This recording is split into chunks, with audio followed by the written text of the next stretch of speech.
Hello, everybody. Welcome to Tower Casuals, the Destiny podcast here on Boss Rush Games. I am your host, Corey Deering, and alongside me, as always, is the lore sandwich legend, Josh Finney.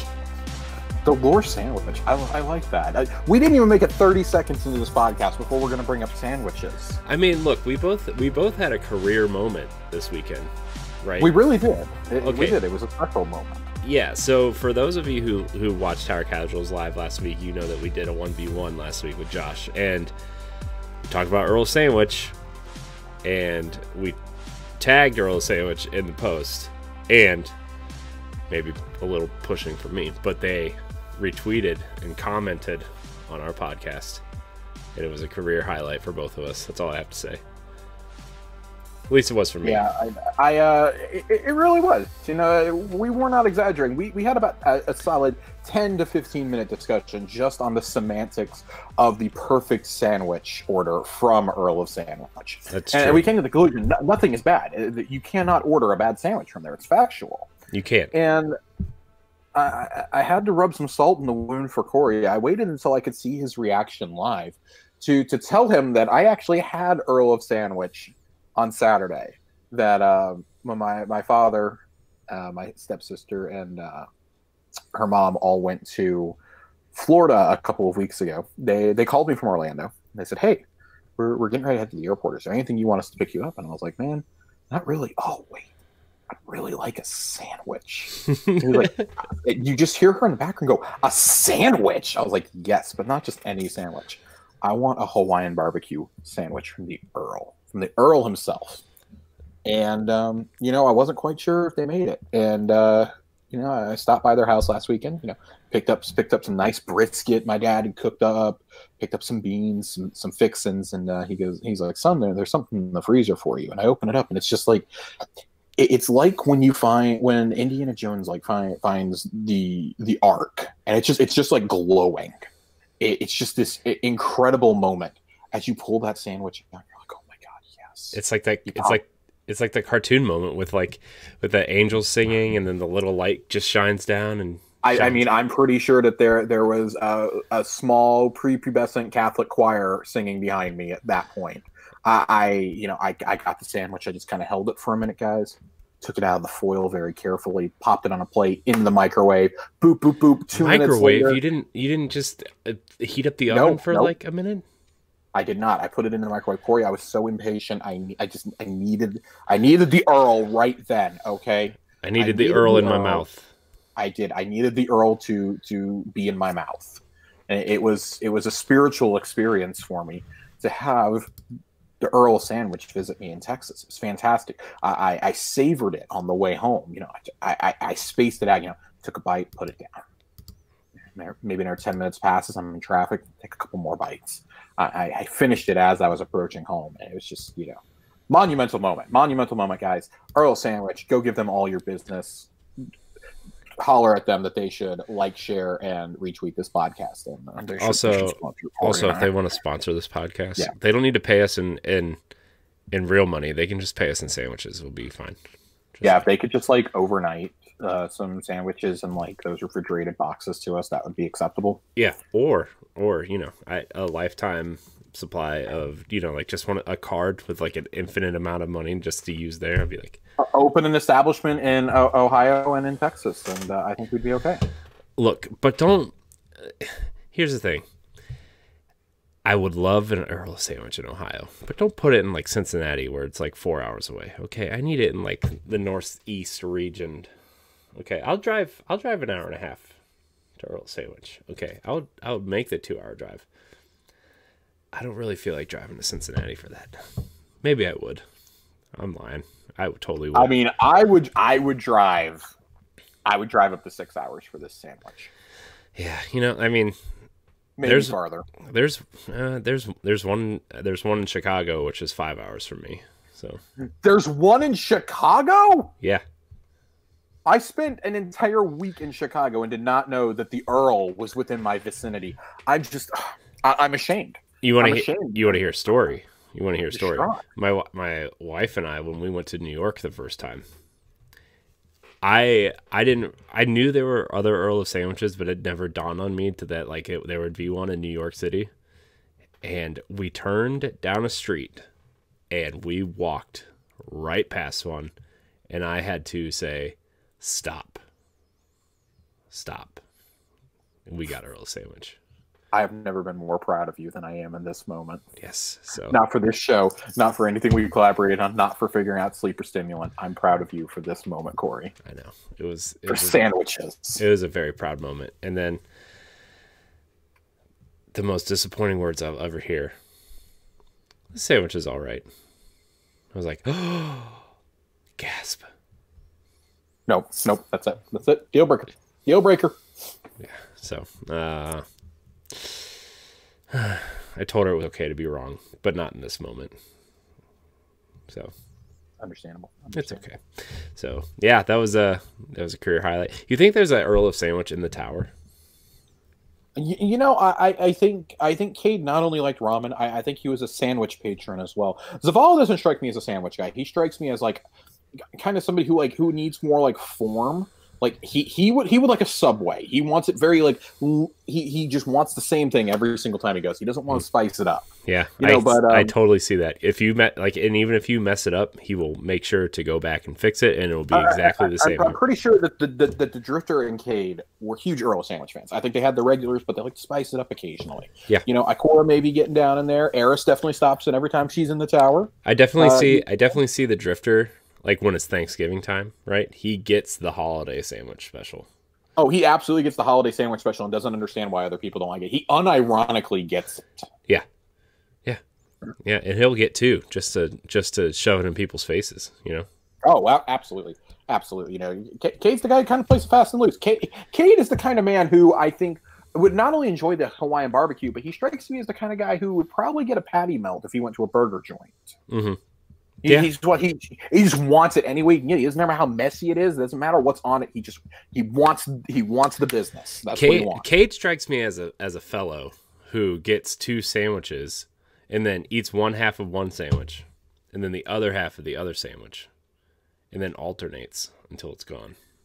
I mean, who among us has not? Among us has not done that? That's fair. That's fair. To be fair, I have done that many of times. So I've gotten an original and I've gotten the BLT at the same time, and I've alternated. And let me tell you, it's strange, but it's delicious. So I respect it. Yeah. So, but I guess that's the end of sandwich corner. That's the end of Sandwich Casuals. Yeah, Sandwich Casuals. Now, look, okay, so I was thinking about this, and we'll talk about it a little bit more off air, but you know that Disney project I've been brainstorming? Yes. There is going to be a podcast attached to that Disney project. We are going to do a whole episode on the top 10 Earl of sandwiches. Yes. So. Yes, it has to be done. Yep. And I hope you will guest on that episode, and that's 100%. I mean, that's I was made for this, Corey. I was made for it. I know you were. So, just gonna throw that out there. Not Boss Rush related, but you know, details incoming. So, something I gotta do. Yeah. But anyways, Josh, Corey, you finally got Anarchy. I finally got Anarchy. Guys, we're talking about, this has been a career week, okay? We got retweeted by the Earl of Sandwich. Knocked out multiple raids with some good friends. But seriously, I had probably the best weekend loot of my entire life. This was my loot run this weekend. I got, of course, my Shadow Strides I've been trying to get on multiple Crown of Sorrow runs. Finally got them to drop. They gave them to me 3 times in a row because I sat there and complained so much into the mic. Heard you. Bungie watched this episode. I think Luke Smith personally went to the Bungie offices and was like, give this man all the boots in the world because he won't shut up. He won't stop talking about these stupid boots that he wants. So I got the boots. I got the boots multiple times, guys. I'm really excited. I got Fallen Armaments out of the secret chest in Scourge of the Past, which you don't know. Fallen Armaments, you kill Fallen and you have a chance to draw, or you drop heavy if you kill him with your grenade. And I don't know about you, but I like to use a lot of heavy ammo in raids. And it's gonna be a Fallen raid this fall, so heyo, I can use that for a whole nother year. Really excited about that. That's true. I got my summoner. I got my summoner from Trials of Osiris with Zen Moment and Cerility on it. And then I got the Big Daddy. I got Anarchy to drop on my 12th run of the season of Scourge of the Past. I'm so proud of you. I should note that a lot of those runs were boss farms that Nerd Generalist and I were doing last week. We're both desperately trying to get this stupid gun so that we could just be done with this raid. Career moment, though. Seriously, I was like one drop away from being activated like the Winter Soldier, but in Destiny. I'm pretty sure that Luke is over there just like trying to figure out what incredible drop he can give me before reset to just sit there and start saying it like he's Zemo to Bucky Barnes. I wouldn't even be mad if my XO went on a rampage. It'd be so worth it at this point. But Anarchy got dropped. I think I completely deafened my fire team because 2 other people got it, but my scream overtook them. And I just started jumping around the room, both in real life and in game, screaming Anarchy, Anarchy, Anarchy repeatedly. I went on mute to scream some more, so much so that it woke Chelsea up a few minutes early for work. So I'm sorry for that, babe. But yeah, my cat looked at me terrified. He ran out of the room. I didn't see him the rest of the night. It was a beautiful moment. You just got a preview of like the next 4 Exotic Engram segments that I'll be talking about because I'm so excited about all of these drops. But Anarchy, seriously, for those of you who don't know, I guess we'll just launch right into it. Those of you who don't know what Anarchy does, you shoot 2 points, you create a web, and it's an electrified web. You use it to kind of neutralize bosses, big enemies. You're not really using it for anything else. Anything that gets caught in it, though, it deals damage over time, and it allows you to switch to another weapon like AK, Mountaintop, or Recluse, deal a whole bunch of damage to them real quickly. It helps when people are running swords. You'll see most people who go in to try and solo dungeons, solo flawless, like Prophecy, for example, and Anarchy is the heavy that you're running in there. You're not running even Xenophage, you're running this to trip the boss up, to neutralize him so he can't be hurling as many blights at you, and you're doing damage with your heavy, but you're also dumping your Mountaintop into him. It's a beautiful gun. I love it. Oh my god, I'm so excited. I've already demanded to be the Anarchy guy for the foreseeable future for any raid groups because I'm just so happy. It's just like when I got Divinity, I was like, I'll run Divinity forever. I don't care. Well, baby, I got Anarchy, and if we need an Anarchy, I'm running that sumbitch. Nice. It's beautiful. It's beautiful. If you don't have it, I highly encourage you, go get it, even if you're not going to be one of the people who goes out in solos or flawless as something. It is very, very, very, very, very, very, very helpful in match game nightfalls, and really any kind of dungeoning activity. It really does help, especially if you have 2 really solid primary and secondary weapons on you already, like something with Vorpal or, again, a Mountaintop, a Recluse, a Summoner, something like that. It's just, you got people go and spin the win. It's great to use. It really is, like Divinity, the definition of a team weapon to use. And for those keeping score at home, that means the only exotic that I am missing in the entire game is 1,000 voices. So the march to 1K starts now. Last Wish runs. I'll be trying to run Last Wish probably once a week until I get that gun. That is my focus for the rest of the season, since it is not on the infinite loot drops. I'm locked out after 1 try a week, and I'm going to get 1K. That is my new goal, is to get 1K by the end of the season. You'll get it. You have what, 3 months to get it? 3 months. 3 months, and a break will be taken at some point in that 3 months. So yeah. Corey, what was your favorite drop this week? It's not all about me.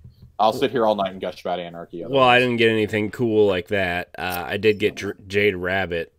Did you not have Jade? What? Did you not have Jade Rabbit? I did not have Jade Rabbit. Oh, okay. Cool.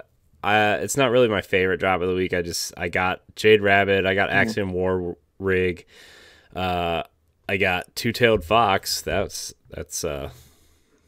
happened. It's a weapon.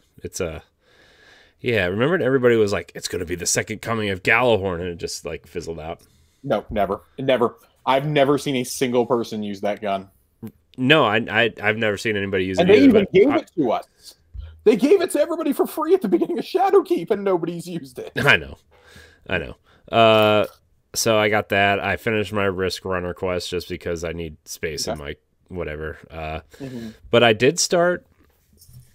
I started my Hunter this week. I did the new light, the beginning new light quest, right? Like just it's literally the not the Destiny 1 first mission, but the mission it was supposed to be that they showed off in that very first gameplay reveal trailer where the spider tank kind of drops down in the middle and like you see all the other new guardians shooting at it and killing all its fallen and stuff, which was really cool to see. Like I had seen it, but then I was like, well, I kind of forgot about it, and then I was like, oh yeah, this is really cool. I really wish that this was what Destiny 1's beginning mission was, and like you see all the fallen crawling around when you go in and he turns the lights on, and found my Kvastov, and I was like, yeah, this is happening. This is what we were promised. Whoa. So I ran a couple missions with my Hunter, and I got Celestial Nighthawk. So Celestial Nighthawk is an absolute must-have for any hunter. Yeah, so I was like, well, this isn't coming off ever. So that was probably the best drop I got this week. I also got Traversive Steps for my Warlock, which I remember when I was playing on PlayStation, I had those when I was running a Warlock, and it really helped with like the rifts and stuff. So yeah, but that was kind of it. Nothing really exciting to talk about like you. I'm on the last step of the Xenophage quest. Yes, we will absolutely be talking about how much you're going to fall in love with Xenophage next week's episode, definitely. Yeah, I'm on the last step of a lot of exotic quests that I just need people to help me do it. So we're definitely going to knock out Xeno next week, or not next week, tomorrow. Tomorrow is the plan to knock out Xenophage. Yeah, so that's it'll go nice with that Whisper of the Worm and Outbreak Perfected. I know, I'm quite excited. So I have a couple exotic quests that I need to run Leviathan for also, which is weird. So yeah, that's kind of it. I didn't really get anything amazing except for Celestial Nighthawk, but who runs a Hunter when you got a Titan? That's all I gotta say. I love Celestial Nighthawk though. It's become my go-to for raids. I used to kind of just like scoff at it, like, I don't really like it. There's not a huge benefit to it. I'll just stay on my tether. But playing with a lot more hunter, instead of being the token hunter, which I always was in Destiny 1. Yeah. And for most of Destiny 2, frankly, up until last fall, really, it's kind of been like, okay, I'll gladly run Celestial for you. Like the farther away the boss is, obviously, the harder it is for me to get a crit. Divinity helps a ton with that, but there's no better feeling than going into a Scourge of the Past run and popping like 850k on Insurrection Prime, or going into Eater and just seeing like 999 come up on the screen. It's an incredible feeling. We had an Eater of Worlds run this week. Myself, Johnny, Willow, Kate, and Nerd Generalist were all running it together. And all friends of the show. We were all running it together and got to the boss. I believe it was on our run. I think we failed it the first time we did. We got the damage, but we couldn't hit the crit spots on the actual boss. And we wiped, and we're like, oh yeah, hey, great first damage phase. We got him down to like 2/3 health, I think, on the first try. And then John's looking at damage. He's like, yeah, everybody saw that. Oh my God. He's like, Josh, stop, calm down, leave something for the rest of us. And I'm sitting there with like 2.3 mil or something. And at least half of that was Celestial Nighthawk. I had my Nighthawk back by the end because just so many people had popped supers and dropped bubbles and wells that the orbs were like all just gathering on me. It was incredible. There's no better feeling as a hunter than nailing that golden gun shot and just seeing the boss bar go, boop. Yeah. You just see a solid chunk of it disappear. It's absolutely gorgeous. Yeah. Yeah, I've seen. I have enough friends that run hunters to know that Celestial Nighthawk is like the hunter helmet to wear. So, it's absolutely for me. It's the best PvE exotic. Outside of I think maybe Orpheus Raids matches it just because of how many orbs it generates from the tether. But man, you just as far as boss DPS goes, you absolutely cannot beat multiple Celestial Nighthawks going off. We had it last night. I think 3 of us were running it. We all just popped it on Gallery at the same time, and no joke, like over a third of that health bar just instantaneously was gone. Yeah. It's incredible. But if you start stacking that with and some we're going to talk about probably over the next couple weeks, start talking some mod builds. But Charge with Light, guys, do not be sleeping on High Energy Fire, which Charge with Light. High Energy Fire and Radiant Light together is a disgusting combo, and everybody should learn how to use that. Because your whole team, especially in the boss phase of a raid or a dungeon, will just be dealing even more damage to each other. It stacks with other buffs. It's beautiful. Yeah. So, but any other cool drops or? No, I'm gonna save my other cool drops to talk about over the next few weeks in case I don't get any more cool drops. But finally got my boots. That also elicited a scream. I've been trying to get these stupid claw boots on my hunter. Yeah, you talked about them for like 10 minutes last week. Yeah, if you didn't tune in last week, this was my 6th run of this raid, I think, and I had never gotten the boots to drop, and I finally got the boots, and they gave them to me on like every encounter. And Luke Smith was just like, "Yeah, shut up, just give this guy his freaking boots." It's beautiful when you get drops like that, or you see your friends again. Like we had a homie get Teraba, and on my Anarchy run, like 3 of us got it at once, even though somebody already had it. It's one of those like you just run around screaming that you got it, because even if your friends are the ones getting it and you're not, it's just like, man, you get satisfaction knowing somebody got something super rare or got something they've really been chasing, and they're genuine. There's no better feeling in this game. We said it a million times. Yeah. I love getting, like, I love finding like the exotic engrams on the ground, even like when you're just grinding some of the bosses in the world to finish some quests and you just see an exotic engram. I gotta tell you though, it was pretty disappointing when the one engram was Telesto, and I was like, oh really? Yeah. Telesto. Gosh, that weapon haunts me from Destiny 1. Dude, there's a point where I would get those exotic engrams and you'd have to go back to the tower to decrypt them. Mm-hmm. I got 9 Telestos in a row one time. Oh my God. I was infuriated. The duplicate protection was definitely not as good as it is now. No, it was like, really? 9 Telestos. It was disappointing. So I guess that's what I get though when my friend puts like 1,000 hours into Destiny, and then I go run the first time I run the Prison of Elders, I get a Galahorn out of the chest. So I guess that's what I get. So yeah, you deserve bad RNG after that, I think. Yeah. Just like every one of you who got Anarchy on your first run, you also deserve bad RNG forever. Some of us know how to get the Insurrection Prime's weak spots everywhere he's going to move, all of his crit spots, where the orbs spawn, where to dunk them. We know the map of that layout of that boss room better than we do how to get to the grocery store across town. Yeah. So, just saying, like I've definitely dreamt of the layout of that raid, and it's gonna haunt my dreams too for quite a while. That and the Galran room. That's it. Like I'm gonna have nightmares about both of those. Yeah. Well, man. Good times. Very good times. Do we? There wasn't really much news this week. I know you. I don't know if the patch notes went live or not yet, but is there any decent Destiny news to talk about, or you just want to go kind of into the raid report? No, there really isn't a whole lot. There's a hotfix going live. By the time y'all listen to this, the hotfix will be live. Just a few, kind of like housekeeping things. There were some strikes that were inaccessible to certain people for whatever reasons. The biggest fixes definitely came from fixing the Festering Core Master Nightfall, which was listed as a 1080 Master Nightfall, but was giving you enemies at 750 power. that was disabled within like 3 or 4 hours of the exploit being figured out.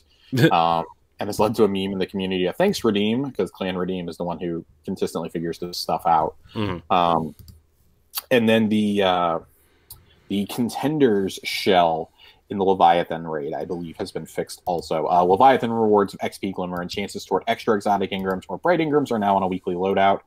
Weapons and armor are not affected by the weekly lockout and can be earned multiple times a week.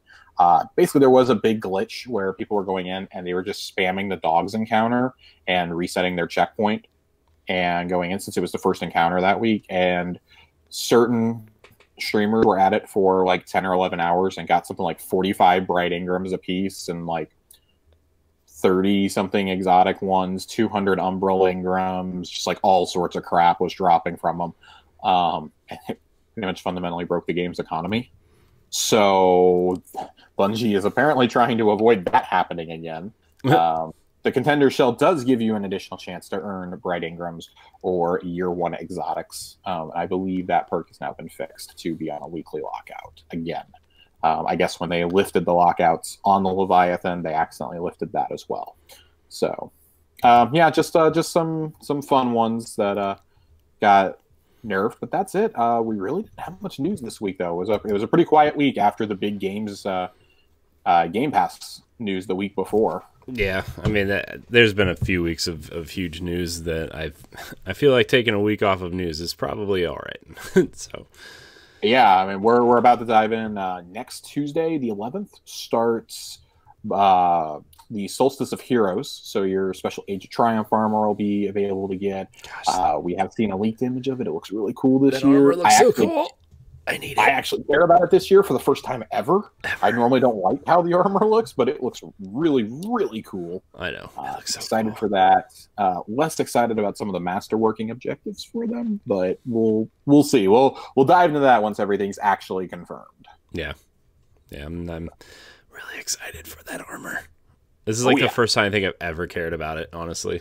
Like, ever. Yeah, I've never liked the look of it before. I've just kind of done it because I had to get my shirt or to get my seal. Yeah.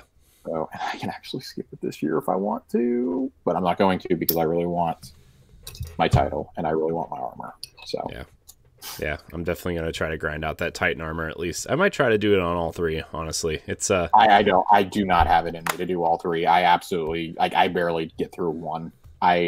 If you do it on all three, just kudos to anybody out there who's done all three. One, you have way more free time than I do, and two, just do you hate yourself? Maybe.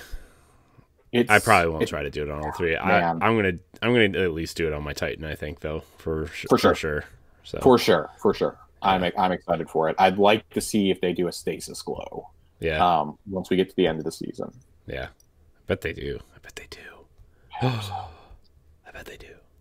This could be awesome. Raid report. Josh. I know. So I don't have anything to report on. I did mess around with a lot of the exotic quests that I'm finishing up, but some of them do require raids, but that's about all I have for my raid report. How about you, Josh? I ran a bunch of raids this week. Just, helping friends get through, helping people in our Discord get through. And outside of that, no, I really didn't do a whole lot. Just, same old raids, doing some absolutely ridiculous damage, speed running, well, not speed running, but blowing through the Leviathan and Eater of Worlds, both back to back in like under 2.5 hours was a highlight. Knocked out 2 Crown of Sorrow runs in the past week and a half. Definitely done with Crown of Sorrow. My raid report really though is the ungodly amount of boss farming I did on Scourge of the Past. I did probably 8 or 9 farms or runs through a farm to try and get Anarchy, and then lo and behold, it came from an actual legit run. So, yeah, no, don't try to take the Velveeta way out, kids. It doesn't always work for you. That's my raid report. It's just I got Anarchy. I don't care. Nothing else matters in this game. I got Anarchy. I'm good. It's the exotic I've wanted for a very long time. I think the only other thing that I would have that would qualify for that is I got the participation trophy reward from Trials this weekend. Yeah. Because I am abysmally bad at trials. I lost my way to a summoner. Made somebody who was flawless very salty because I blew him up with Jotun when he thought he had the upper hand on me. And he may or may not have taken time out of the match to send me hate mail right then. No, So that's always a highlight for me, is when people are so salty that you killed them in trials and they're like, use a weapon that requires skill. I just want to kind of go back and go, no, question mark? I want to win. Yeah. If you're that upset about it, I mean, they all switched to snipers after that because they were pissed. But it was pretty amusing to me. I was looking forward to those teabags when he killed me. He made it his personal mission to hunt me down for the rest of the round. Yeah, that's Mitch and I were talking about trials this weekend, and we were like, we would really like to try to do trials at some point just to do it. But we need a third is the thing. And, we were talking about Jesse would actually probably be the guy you take into trials if he would level up his character, if he cared enough about, because he's really good at competitive shooters. Of course, he doesn't really know the ins and outs of Destiny like we do, but he is very good at competitive shooters. And if we were to get a third, we were really trying to, like, we should probably get him leveled up at some point. But, he's playing 100 other games, and I know he's really big into Call of Duty and, so, but yeah, I actually want to try trials at some point with someone who's like not going to yell at me if I die instantly. So come play with us. We all know that we're bad, and if we happen to get 3 wins, we happen to get 3 wins. But you get the participation trophy rewards these days, so you always come away with a roll. That'd be nice. That'd be nice. So for sure. All right. Well, why don't we head into our lore corner, my favorite part of the show. The part where Corey props his feet up and just listens. I love lore corner. Let me tell you, man. There was this old Destiny show I used to listen to a lot until they just kind of ended. They didn't really give like a last episode or anything. They just kind of ended. It was called Ghost Stories, and it was just a Destiny lore podcast. It was really good, and yeah, this is like my favorite part of the show. All right, well, Corey, you mentioned earlier how you want to get Xenophage this week, and how we're going to make a run on it tomorrow.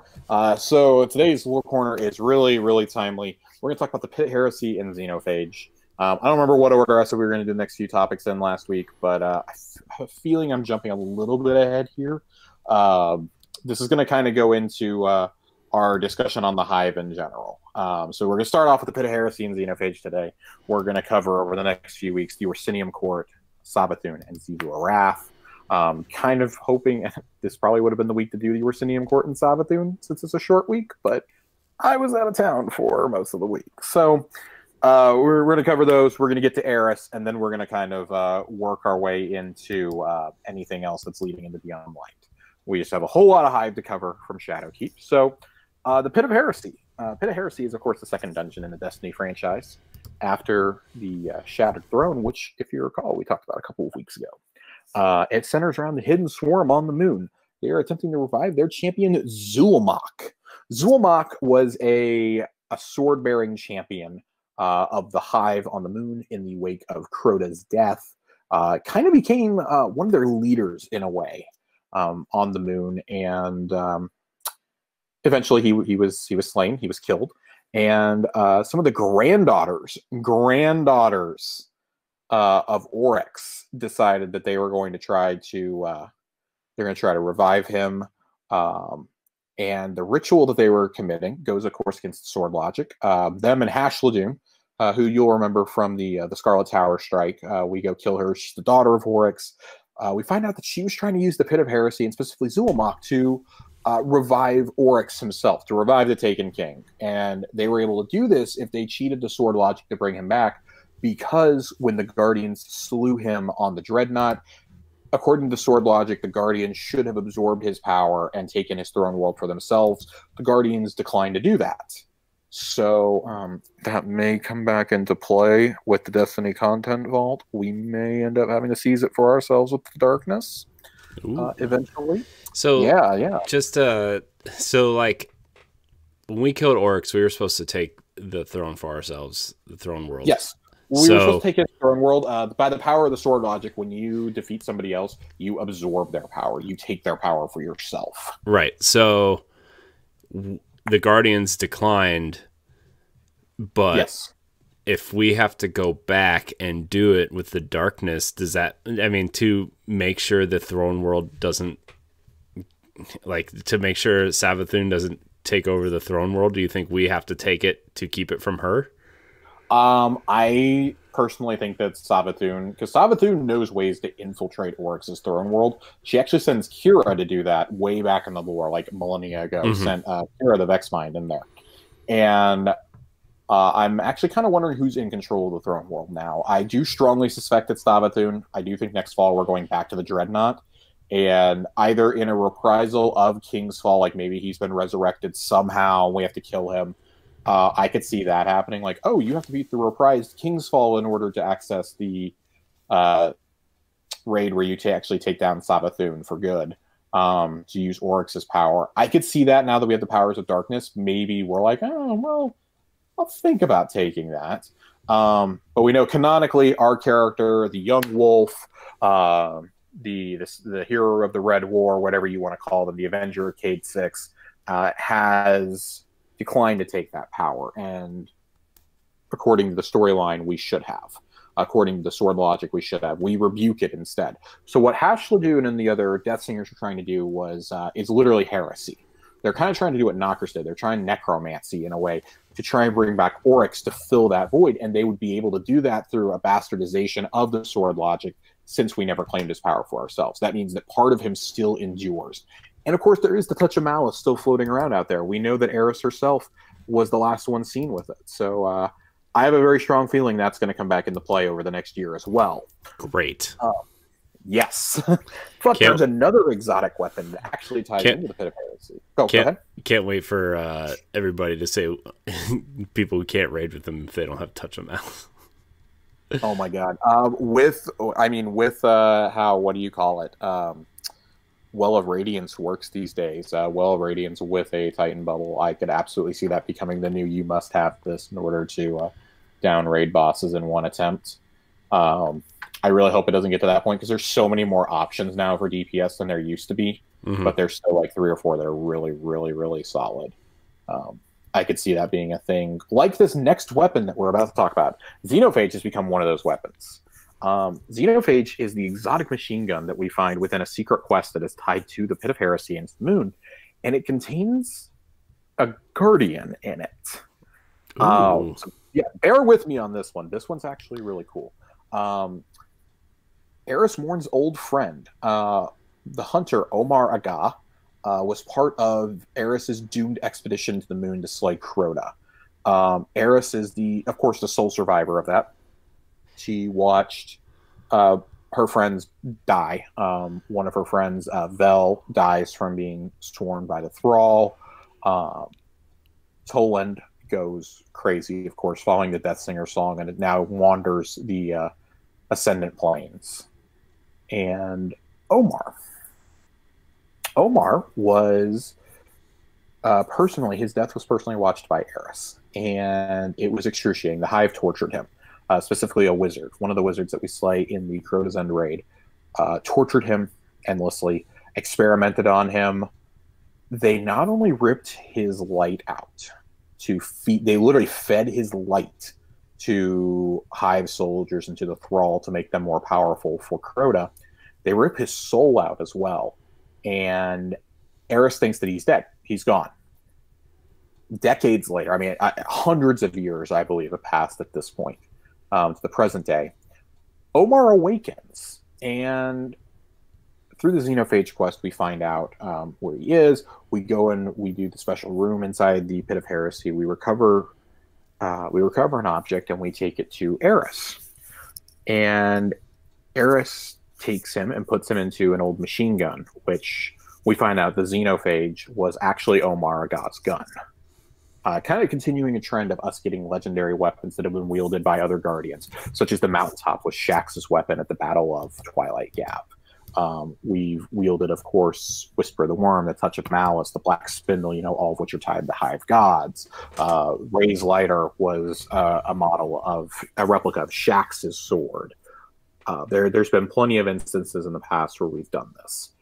And so when she gives us the gun, and we read the lore on there. This is kind of what I want to focus on today, is the lore card there. It's all from Omar's perspective. It's basically his thoughts in his mind. He's a bug. They've literally turned him into a bug. They didn't kill him.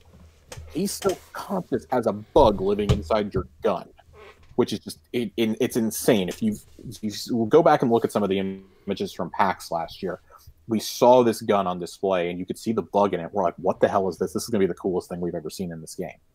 He goes, I knew it. Knew I'd be back one day. Only this time, I was something else. Something not human. Not by choice, of course. Those damn Hive. They weren't just trying to kill me. They were using me to get my light, to drain it from my soul for their sick experiments. But the idiots screwed up. They didn't just drain my light. They took the whole lot, the entire thing, soul and all. I'm still me, just not the me I knew. The one with 2 arms and 2 legs. I'm something smaller now. But honestly, it's no bother. The fire inside me, it came too. And it rages now more than ever before. The fools have no clue what they've done, no idea the price they'll pay. I will have my vengeance in this life and not the next.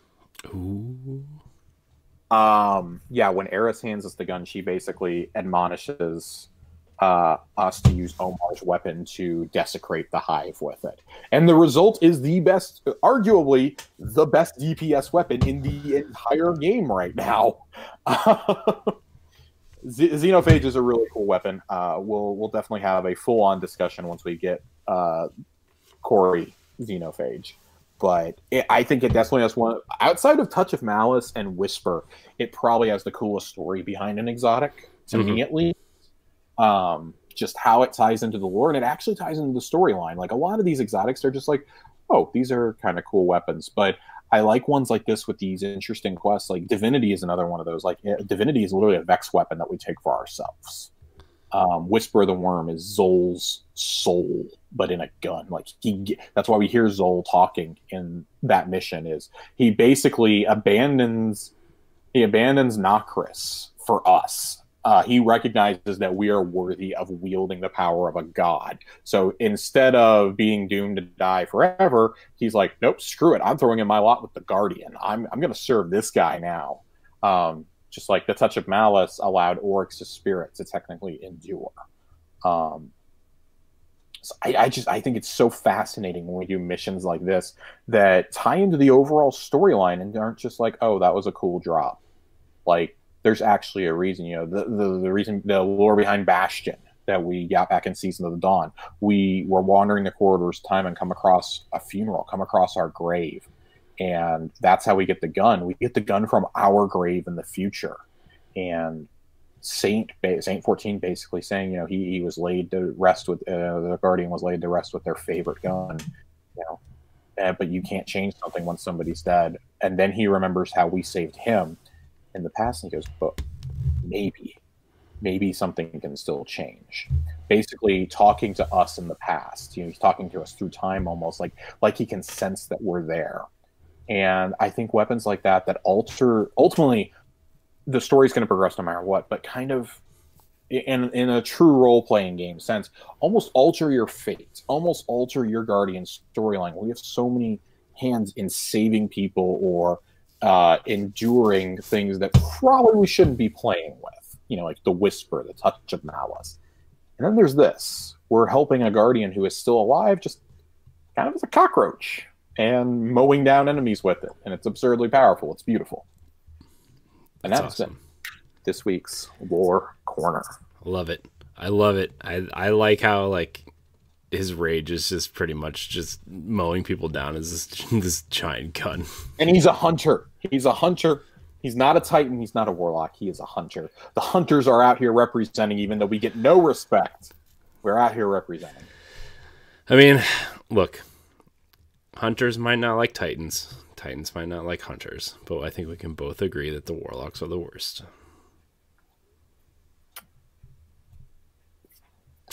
Disagree. Oh man, I'm just saying. I like Space Wizards better. Just saying. Just, you know, their little Emperor Palpatine hands don't scare me. Okay, I'll just jump out of the way. All you have to do is just go Superman on them. Yeah, you know, it's yeah, but look, I think I can't wait to get Xenophage, because like the thing is I've already run the quest. I just didn't have the quest when I ran it, so it's gonna be fun. It's gonna be interesting. So hope I can stay alive better this time, because I think I will, though, now that I know what I'm doing. But yeah, for sure. Yeah. So is there anything else we need to hit on before we get out of here? No, I think that's it. Remember, Iron Banner is this week, guys. Go visit Saladin in the tower. Get your powerful rewards from him. Turn in your tokens and get some really, really good high-rolled statted armor, and have a chance at the forward path, which is probably my favorite primary of the season. That was one that was during year 1, right? Yes, forward path is a weapon that has been brought back with a new set of random rolled perks. Ooh. Has been this season just added to the Iron Banner pool. It is you get one of that and one of the sidearm from finishing the Iron Banner quest this season. And once you finish that, it will be added to your loot pool. I would advise waiting to turn in your tokens until after you finish that quest. You will get one drop from it. I did not like my drop, and I ended up turning in like 500 tokens to get a better roll. So nice. You also can get powerful mods. You can get pinnacle mods from Saladin from turning in tokens to him. Ooh. So things that only have a chance to drop in your powerful drops each week, your powerful vendor challenges, they can now drop from, well, they've always been able to drop from Iron Banner, but they seem to be dropping with more frequency when you do that or you finish matches. So I personally have picked up a ton of bounties. Yeah, remember, it is light enabled, everybody. You will be kind of screwed if you're not a higher level, but I'd say, you know, a lot of it ultimately comes down to skill. Just please don't wander in there if you're like 900. Yeah. Yeah, go in at like 1040 or higher. Yeah, because isn't there like a small kind of like a light forgiveness thing if you go in at a little bit of a lower light level? I think so. And it all depends on Saladin's bounties too. Like if you're going in there and it's like, defeat enemies with a higher power, or defeat enemies that are a higher power level than you, count as more. That's always really satisfying to go in and do. Yeah. But it's also really hard to do. So yeah, get some friends, run in there. Iron Bananas is back this week, and of course, I love Saladin. I have a Saladin figure up here. I don't know if you can see it. There is Lord Salad Man himself. Yes. So I did tip my monitor up. There we go. All right, so we're going to get out of here. I want to thank everybody for watching Tower Casuals. Remember, you can watch it live on twitch.tv/BossRushGamesLive every Monday night, or hear it on your podcast service of choice and YouTube on Thursday mornings. You can hear a Lore Corner at the end of every episode. I am in the process of breaking them out. I'm sorry, guys. I've been a little, not going to lie, I've been a little lazy on the editing parts of some stuff lately. So they're coming, I promise. I know people want to hear more of the lore. I hear you. So, but anyways, check out all of our content on bossrushgames.com. Josh, where can we find you? As always, you can find me on Twitter at Josh_Finn. That's Finn with 2 N's. And come engage with me for some conversation. We'll have some sandwich talk.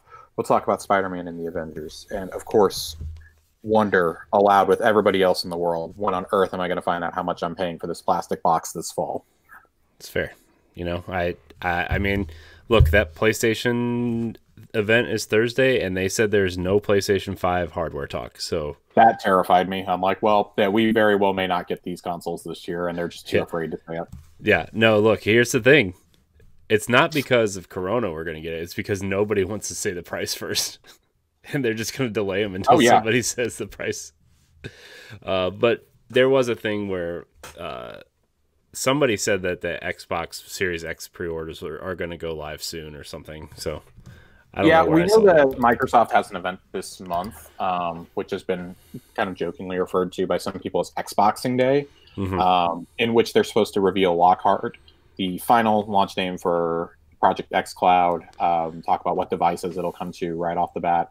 And presumably they've got, because they said they had more from the rest of their studios to announce this year. So I would expect to hear maybe one or two small announcements, see some more up-res games, really show us the difference between Xbox One to the Series S to Series X, kind of show us the difference across those platforms and whatnot. We'll see what else comes, but just give me a price. Let me know how much I have to put away. I know. So I need 60 frames, Destiny. Right. You can find me at IamCoreyHC on Twitter and Instagram. You can find me streaming here on Boss Rush Games Live sometimes. So you can like, subscribe, follow, rate, and review wherever you consume our content. And until next time, we love you. Goodbye, Guardians.